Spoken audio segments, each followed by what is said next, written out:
Les investigations ont établi que ce voilier a suivi une route maritime Costa Rica-île Marquise.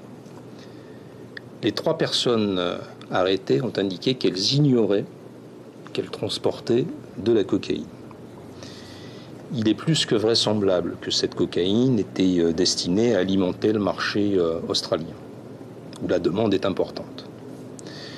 Les 3 mises en cause seront déférées demain, mercredi, pour être présentées à un juge d'instruction. Elles le seront, suivant nos réquisitions, si elles sont suivies, mises en examen des chefs d'importation, acquisition, transport, détention, contrebande de marchandises prohibées à titre absolu dangereuses pour la santé publique, association de malfaiteurs en vue de commettre ces délits. Cette nouvelle saisie de cocaïne opérée sur un voilier, 4e bateau contrôlé positif dans les eaux territoriales ou en haute mer, confirme que le Pacifique est vraiment une voie maritime empruntée par les narcotrafiquants.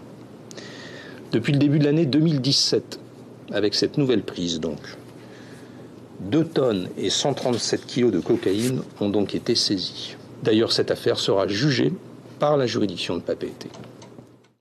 Et on fait le point tout de suite, plus dans le détail avec Axel Mézinal et Jérôme Lee. Regardez.